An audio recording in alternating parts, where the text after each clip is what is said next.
Well, today's a special episode, not because of the subject that I'm deciding to talk about, which is, I don't even know if there's a subject for this episode. I think I'm just going to be rambling a lot for some time. And I just want to say, by the way, before we get started, this is not going to be a technical episode at all.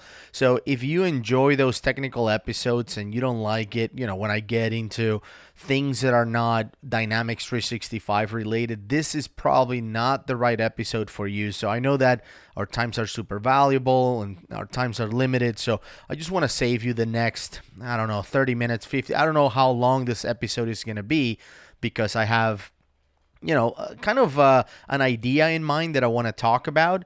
And I want to start by saying that the reason why this episode is special is because it's our third anniversary. We've been doing this podcast, we've been doing this show for 3 years today. Well, I guess depends on when you're listening to this. If you're listening to this at the end of May, then that means that it is our third anniversary, essentially. We've been doing this for 3 years nonstop, every 2 weeks. This is episode 80 of the CRM MVP podcast. And a lot of things have changed over the last 3 years. I started thinking about what I was thinking about or what I was doing back in 2017 when I started the show. I think that the show was born from the idea of talking about education. I think I just finished thinking about or listening to, whether it was another podcast or reading something or maybe watching a video of somebody criticizing the latest certifications. Microsoft typically releases new certifications early in the year, like February, March, that kind of thing. And I think it was around that time, March, April, something like that, when I was listening to experts, and perhaps they were MVPs, I don't remember exactly, talking about certifications and talking about whether they were valuable or not, or kind of how they went around the whole certification idea in exams.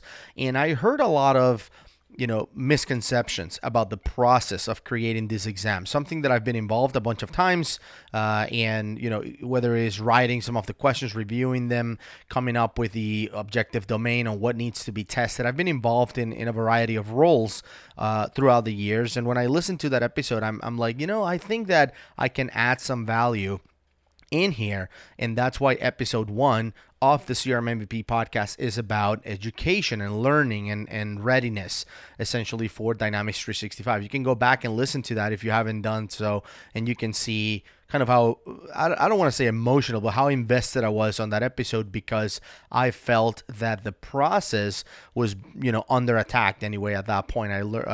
I just remember hearing a lot of misconceptions about it, like, for example, the fact that, I remember they were saying something like the fact that they wanted to trick you. They wanted to, make sure you fail, that they were playing games with words, and they were structuring the questions in a way that were hard to understand at all. And, none of that stuff was a focus.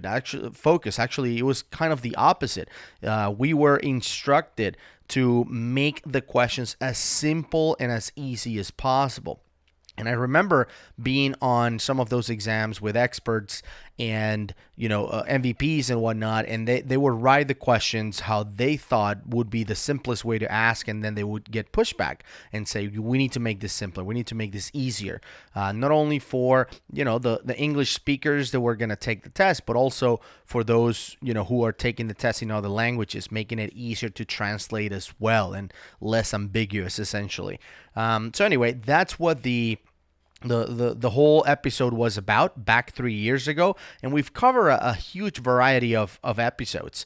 I think that if you go back again and listen to that episode 1, you will notice that some things haven't really changed. If you think about the status of learning today, it's kind of interesting, right? The certifications have moved tremendously. Back in the day when I did that episode, we were still testing, customization and configuration. We were still testing your knowledge of the sales application, for example, or essentially the app level, the first party application knowledge, and those are the kinds of things that we were testing. And now, as you know, the certifications have evolved to test more for role.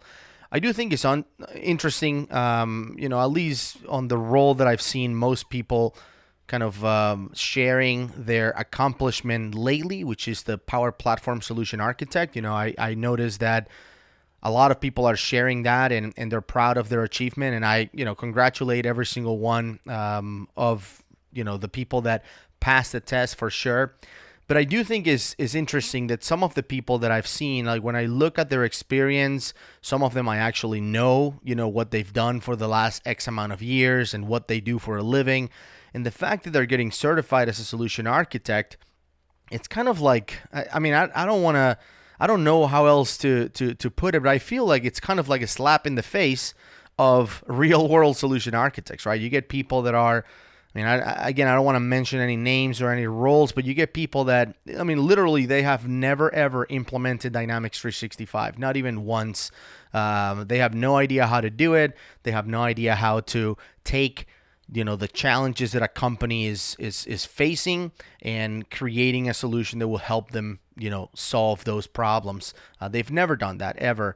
And to say that you are a certified, Microsoft is saying that they're certifying that you are a Power Platform Solution Architect, even though you have never ever implemented it once.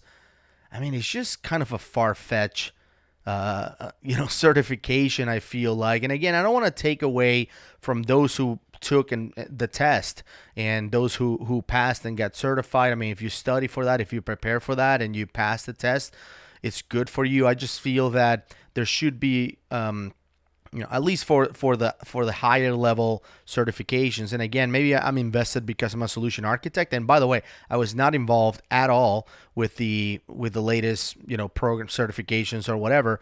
But I think about it, even if it was something that I'm not, like a portal architect or a Power Automate architect, something that I have nothing to do with. Like, are we saying that we are willing to give somebody a portal architect, like certified portal architect that has never implemented a single portal?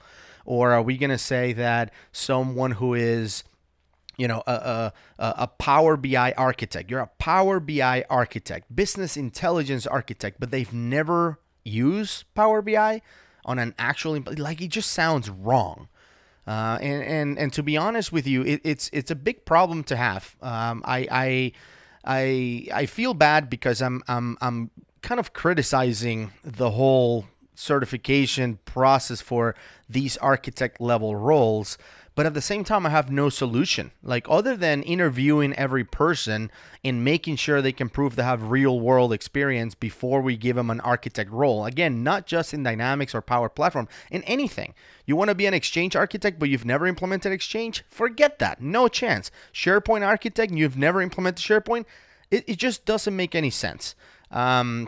And I think, again, it's a big problem because you can't just interview every person on earth that decides to get certified as an architect on whatever product they work. So it's a tough issue.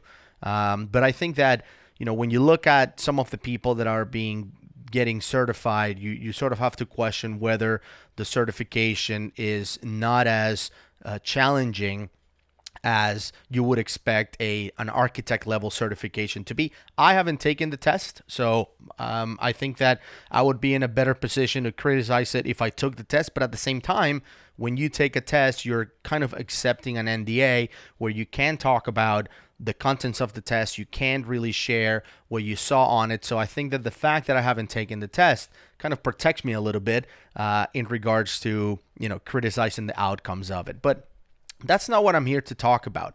I'm here to talk about, I think it's one of the things that I wanted to talk about. I'm here to talk about MVPs specifically. Over the last 3 years, the number of MVPs has grown tremendously. Some of those I've nominated myself. Some of those I've kind of, share some best practices with and point on the right direction. And I'm really, really happy they joined the family. But one of the things that I've heard from some of the new MVPs is that they are suffering from this thing called Impostor Syndrome. And for those of you who don't know what Impostor Syndrome is, essentially the easiest way to put it is it's like a psychological, pattern, a psychological thing in which you doubt your accomplishments because because you think they were luck. They are not based on your skills or the fact that you really deserve the award or deserve the title or however you want to call it, but the fact that you think that at any given point you can be exposed as a fraud, right? Because what you got because you got lucky. And I always tell the people that get the MVP award, you can't fake the amount of work that has to be done in order for you to gain the award. And I think that I've noticed that depending on the geographical location as well, your award means even more. Like, for example, if your geographical location, your zone or whatever is saturated with MVPs on a particular area, not just business applications, but anything else, I think that the chances for you to become another one of those in your area are smaller. They're tougher, right? However, over the last 3 years, again, I've gotten to know a lot of people that believe they don't deserve it or they have this imposter syndrome. I've invited people to, do sessions and things like that, and they decline because they don't feel they're at that level that they can share any value. And I want to talk about, a couple of things. Number one is, I don't know if you guys have had the opportunity to learn more about a person, an American named Johnny Kim. If you've heard about Johnny Kim, you know who I'm talking about. I mean, the guy is a total beast. I'll just tell you a few things for those of you who don't know what I'm talking about. Johnny Kim is the child of immigrants from Korea. He's an American. He was born in 1984, so he's a year younger than me. And let's just go over a list of a few things Johnny Kim was able to accomplish in his, less than 40 years of living. He graduated from high school and just went and became a Navy SEAL. And for those of you who are not familiar with the U.S. Navy SEALs, it is widely known or widely accepted that Navy SEALs are kind of the tip of the spear, as tough as it gets, the hardest military training in the world. They have some crazy number, like 80-something% attrition rate. So whoever starts, like about 80-something% quit. Well, Johnny Kim went and became a Navy SEAL. He was in SEAL Team 3, which was the same team that Chris Kyle was in. Chris Kyle is a very famous Navy SEAL, for example. Then, because being a SEAL is not hard enough, he decided to enlist at the University of San Diego and do a bachelor's in mathematics. Just to keep it simple. And he just went into a bachelor's in mathematics and graduated summa cum laude in mathematics from the University of San Diego in 2012. So he wasn't even 30 years old, and here he is, Navy SEAL, summa cum laude in mathematics from the University of San Diego. Then right after that, when he finishes his SEAL career, he's like, you know what? Maybe I should be a doctor. And by the way, let me graduate as a doctor of medicine from Harvard Medical School, like the most prestigious school of medicine, maybe in the world, but for sure in the U.S. Like, when you think about a doctor that graduated Harvard, like, I don't think it gets better than that. And again, I'm not a connoisseur of colleges of medicine, but I think graduating Harvard as a doctor is as big as it gets. But after becoming a doctor from Harvard, a summa cum laude mathematician from University of San Diego, he says, you know what? I feel that I should go and become an astronaut. Yes, like he in 2017 was selected by NASA to join as an astronaut, and he's currently an astronaut at NASA. I mean, like, that's insane. Now, the cool thing about Johnny Kim is, number one, what? Like, how do you do all of that? But number two, he has the biggest imposter syndrome I've ever seen. Like, every time he doesn't do a whole lot of interviews, by the way, but if you find interviews of Johnny Kim, he always projects kind of like his success in other people. He always says that everything he has accomplished is due to someone else. Like, I don't know if you've ever seen an interview with him. Maybe after you listen to this, you go and look it up. But Johnny Kim, if you look at it, he'll thank his mom for sacrificing her dreams so he can pursue his. He'll thank everyone except the hard work. You cannot claim that you graduated summa cum laude as a mathematician, doctor from Harvard, and you're a NASA astronaut all because of other people, right? And it's interesting. Like, I saw some pieces of interviews, and in one of those, they ask him, they ask him to describe himself. And here's what he said. He said this on an interview in 2018. He said, "I was the epitome of that quiet kid who just lacked complete self-confidence." I mean, someone who has complete lack of self-confidence just accomplished all of that. Now, I'm pretty sure that if this guy wants to be president of the United States, he will, become president. Like, he can do anything he wants. And I know that we're going back to the moon in 2024. I hope Johnny Kim is in there. It will be the first SEAL to set foot on the moon, and hopefully a woman will be with him, first woman in history to walk in the moon as well. But this guy is amazing. Now, here's the interesting part about Johnny Kim. He has a philosophy of life that I kind of share. And I'll tell you his, and then I'll tell you mine, and then we can talk about kind of the similarities. So Johnny Kim has a philosophy of life that says that everything you do in life should be for the right reasons, right? That you shouldn't do things just because you think it's cool, or just because whatever. You just want to accomplish it. There needs to be a reason, not even a reason, but the right reason to do it. And that everything he has done has been for the right reason. Like the reason why, and I think he was talking about why he didn't go to college right after high school, why he went to the Navy, and then after the Navy is when he went to college. Like, why wait?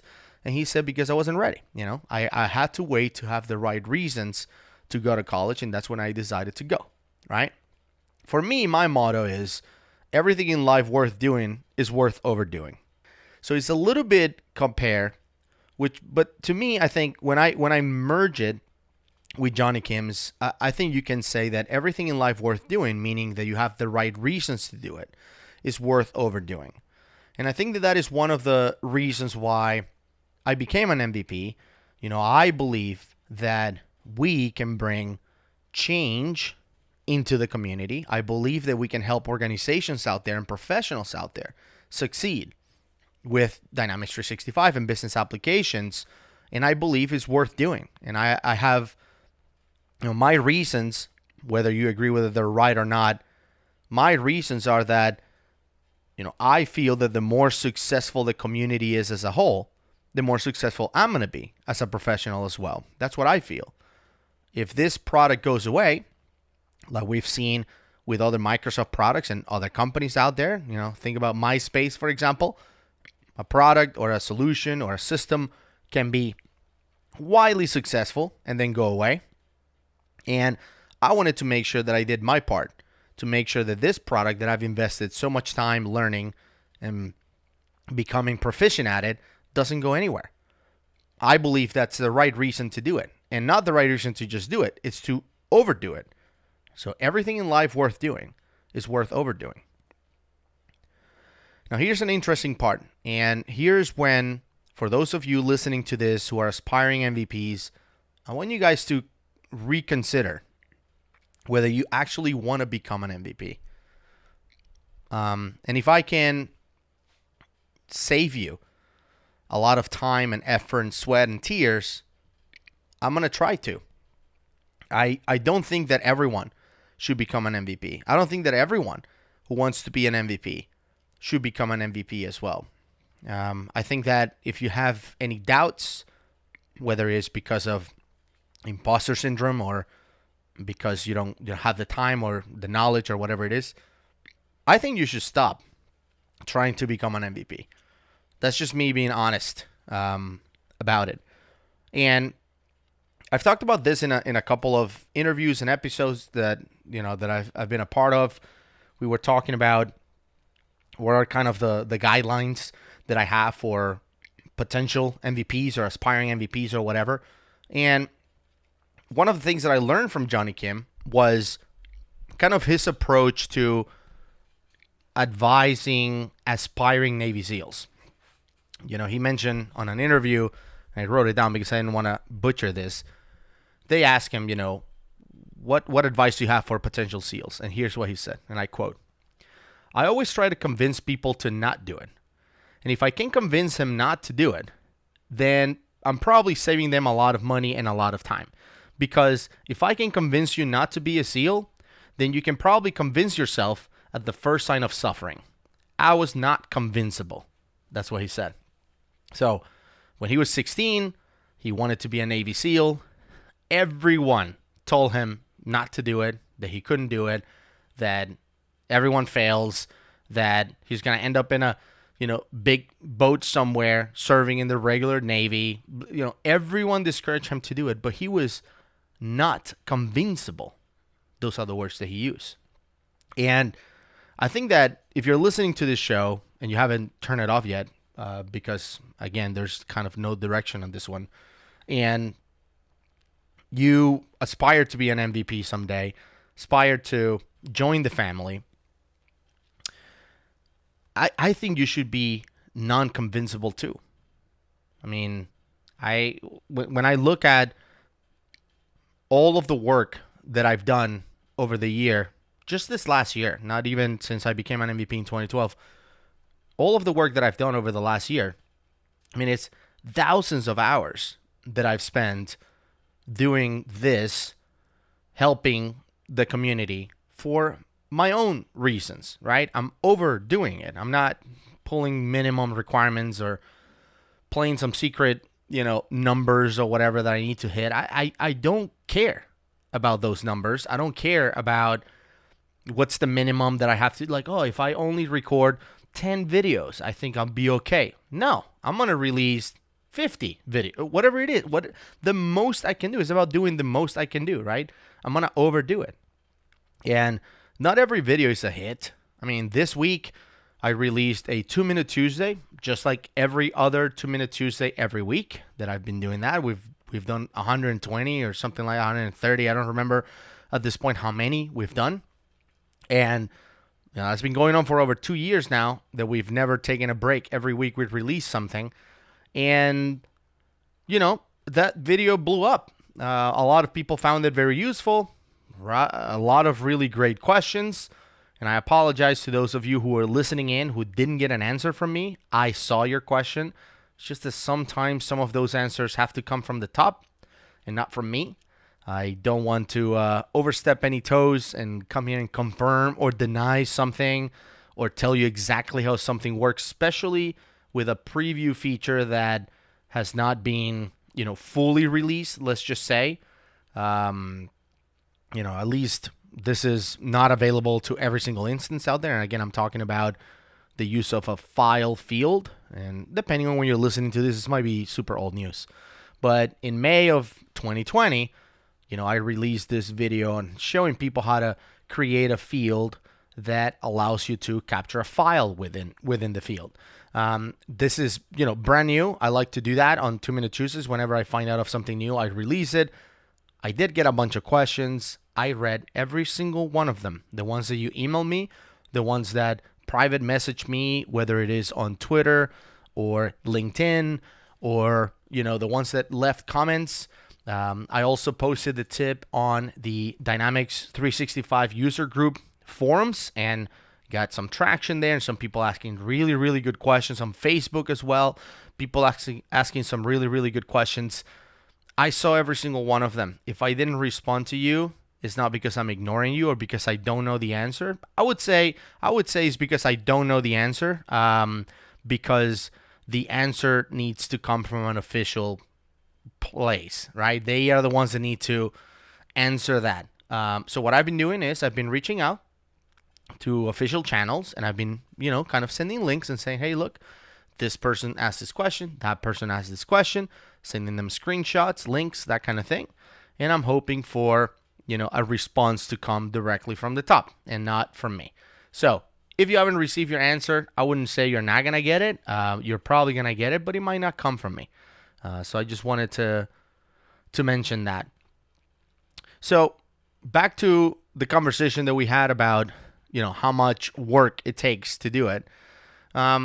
It takes thousands of hours a year, at least for me. Some days I spend, 8 hours working on stuff. Sometimes when you see those 2-minute Tuesdays, I've spent 12, 16, 24 hours playing with the functionality before I actually do it, or I actually show it on a 2-minute Tuesday. It's rare that I can just find a tip that I can open a system and just show it to you really quick. And that's it. Like, oh, it took 5 minutes. That's great. A lot of cases, it takes a lot of preparation to do it. So even though it might take 2 minutes, 3 minutes, sometimes it's interesting because I get feedback. It's like, oh, you're a monster. You went for 5 minutes instead of 2. And I'm like, well, that took me 50 hours to put together. But, I want to make sure that whenever you see something on the YouTube channel, which, by the way, if you're subscribed, thank you so much for doing that. You're helping us become the number one Dynamics 365 or Power Platform related channel out there. Obviously, I'm far from that, but I want to become the number one. And not because I want to be number one, but because I want to have the most useful content out there. I know that there are other channels that have more followers, more subscribers than me. But I hope that the quality that you find on the CRM MVP Media channel compels you to subscribe and to share with your colleagues and other people in the community so you can help us continue to grow and share more content. The bigger we are, the easier it is, obviously, to find information from people at Microsoft and stuff like that, by the way. So don't do it for me. Do it for yourself. It's going to help us for sure get better content out there and better answers. But, if you're an aspiring MVP, just to get back to the main topic I was making, it's a lot of work. If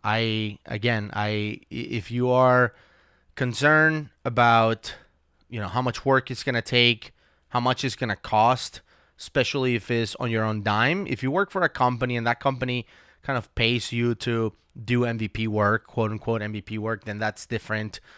Some of us work for ourselves. I run the company. So every hour I spend doing MVP work is hour that I'm not invoicing for, that I'm doing myself.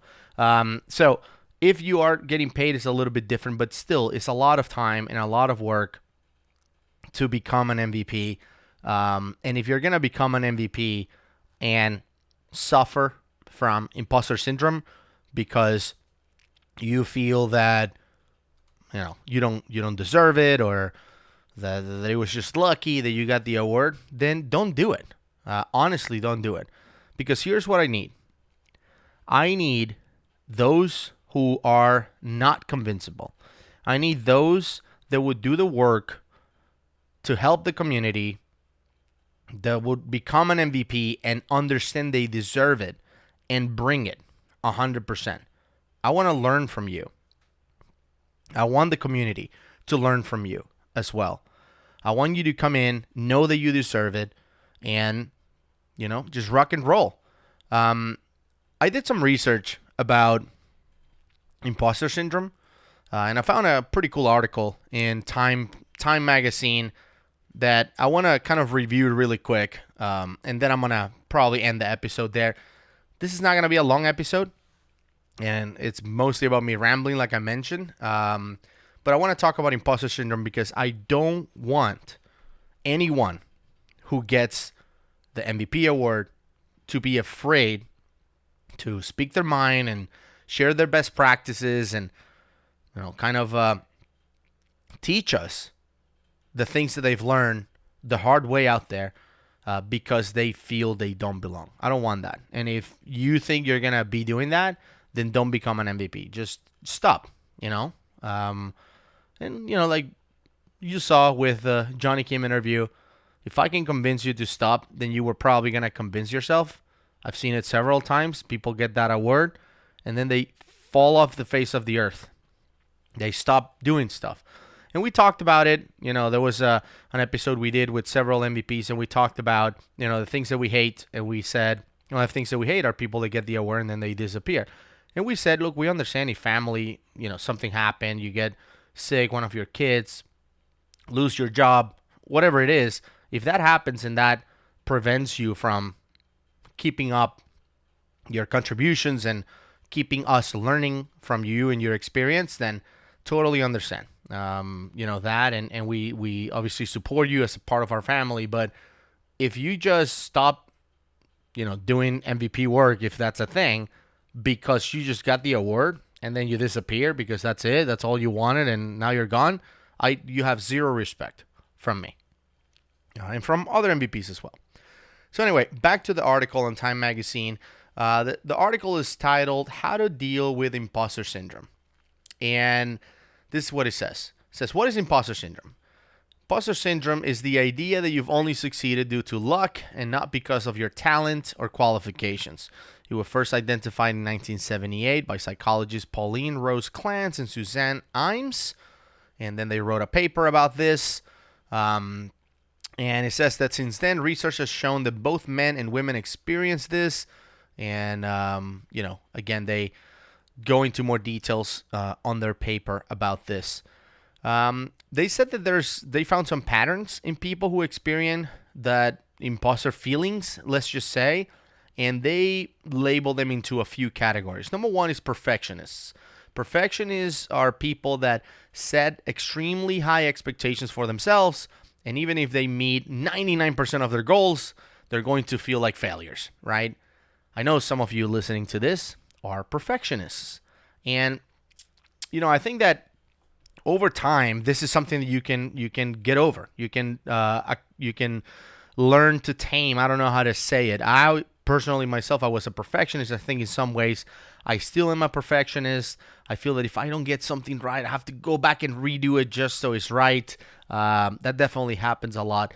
But at the same time, I feel that I can manage to have something that is good enough and not perfect. I think that perfection is the enemy of good enough. And in some cases, like just with 2 Minute Tuesdays, since we were just talking about that, I will release a video that later on I'm like, oh, I forgot to say X. Or, I should have do this example instead of that example. But, the video is good enough. It still conveys the information that I want. I don't have to re-record it. So you have to learn, again, not to be a perfectionist. But here's the next category. Experts. Experts is the next category. Experts feel the need to know every piece of information before they start a project and constantly look for new certifications or trainings to improve their skills. They want to apply for a job if they don't meet all the criteria in the posting, and they might be hesitant to ask a question in a class or speak up in a meeting at work because they're afraid of looking stupid if they don't already know the answer. Man, how many of you out there listening to this fit into this profile? And again, the worst part about this whole thing from what I read is, look, if you think you need to know every piece of information or you need to continuously look for new certifications and training to improve your skills, I don't think there's anything wrong with that. But the fact that you are willing to hold back information or questions that could benefit all of us in the meeting or the class or the session or the Zoom call or whatever it is that you're doing, you're willing to withhold that because you think we're going to think you're stupid. That is a problem. That is a challenge. Then you have the next categories. Natural genius. When the natural genius has to struggle or work hard to accomplish something, he or she thinks this means they are not good enough. They're used to skills coming easily, and when they have to put in the effort, their brains tells them that's proof they're an imposter. Right? Again, a lot of you probably fit into that. You have then soloists, which feels they have to accomplish everything on their own, and if they ask for help, then they're a fraud. Again, one of those things where, there's nothing further from the truth. And then Superman and Superwoman. They push themselves to work harder than those around them to prove they're not imposters. They feel the need to succeed in all aspects of life, whether it's at work, at parents, or, their partners. and may feel stress when they're not accomplishing something, when they're not better than everyone else that is around them. Now, the article goes into why do people experience that, and they go into a little bit of details and factors about what causes it. I think one of the biggest things that I saw in the article is that the number one reason that causes imposter syndrome is the lack of sense of belonging. So if you're part of a group, like for example, when you get your MVP award, you become part of the MVP family. And if you don't feel you belong, then you can run into the imposter syndrome. That's why I'm saying that once you get the award, understand that you deserve it and shut down the whole idea behind being an imposter and belong. You belong into the community. You get the award, man. Like, there's no way of faking that. So you own it and you deserve it. The more people that look and sound like you, the more confident you feel. And conversely, the fewer people who look or sound like you, it can and does for many impact their confidence. So yeah, you get into a group and they don't sound exactly like you. Maybe if you are surrounded by a bunch of veteran MVPs and they're speaking their mind, you're like, oh, I don't know. And that's what happens a lot also at the first MVP summit, where we go into these sessions essentially to provide feedback. And new MVPs, brand new, I know I was, they're shocked when we shut down some of their suggestions or approaches to stuff. Now, we don't shut it down with like, that's stupid. Like, that is not feedback, right? We will provide feedback and say, hey, look, we believe this functionality shouldn't work like this because of, and then insert business case or customer scenario where it wouldn't work. So let's say Microsoft says, look, we're getting rid of keyboards and where everything is going to be touch screen. Somebody's not going to be like, that's dumb. Somebody's going to be like, well, a lot of our customers still use keyboards and they don't have touch screens. And then they'll go into details on that, and Microsoft will be like, okay, that's right. That was a stupid idea, right? So that's what the MVP Summit is about. And it's interesting when you have the first one, you attend the first MVP Summit and you start hearing all these people that online praise every feature and everything, come out swinging and talking about why the feature wouldn't work and providing all these examples of why not. So, whoa, and when you see that, you may feel like you don't belong, but again, you belong. All right, so let's wrap up the episode with how to deal with imposter syndrome, which is in the article says, quote, one of the first steps to overcoming imposter feelings is to acknowledge the thoughts and put them in perspective. And this is another quote, simply observing the thought as opposed to engaging it can be helpful. We can help teach people to let go and more critically question those thoughts. I encourage clients to ask themselves, does that thought help or hinder me? You can also reframe your thoughts. And this is somebody they were interviewing. Young says, she reminds people that the only difference between someone who experiences imposter syndrome and someone who does not is how they respond to challenges. And this is what she said. People who don't feel like imposters are no more intelligent or competent or capable than the rest of us. It is very good news because it means we just have to learn to think like non-imposters. And that is the key, I think, of this whole episode. MVPs, the people that are getting certified as solution architects, the people that you look up to are not just smarter than you. They're not more intelligent or more competent or more capable than you. They just think a little bit differently. How is that? They have learned to value constructive criticism. They have learned to understand that they're actually slowing their team down when they don't ask for help. That is one thing that I learned a long time ago. When I was a functional consultant, I wanted to figure everything out because of the fear that if I ask how something works or how something should be created or what kind of solution we implement for this, I was going to look like an idiot for asking that question. So over time, I've learned to value constructive criticism. Why? Because if you don't provide me constructive criticism, I can't learn. If everything that comes from you is, I agree 100% with everything you said, how am I going to learn anything? If it's always an agreement. Or if you provide destructive criticism and say, that's stupid, we're not doing that, and move on and don't tell me why or why you disagree with my decision or whatever, I'm not going to learn either from that. So I learned to value constructive criticism. That was number one. Number two, I understand that I will slow my team down if I don't ask for help or if I don't ask any questions. Because it's important to remember that the more you practice a skill, the better you get at it. That's just the way it works. So you ask for help, ask for a question, you learn whatever it is that you're asking a question about, and then you get a chance to keep doing that over and over and over again. Back to the article. It can also be helpful to share what you're feeling with trusted friends or mentors. People who have more experience can reassure you that what you're feeling is normal. And knowing others have been in your position can make it seem less scary. That is another one.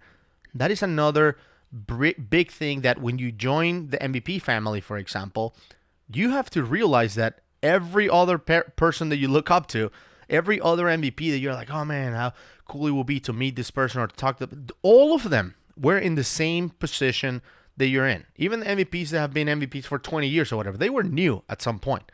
Every one of us has been in the same place.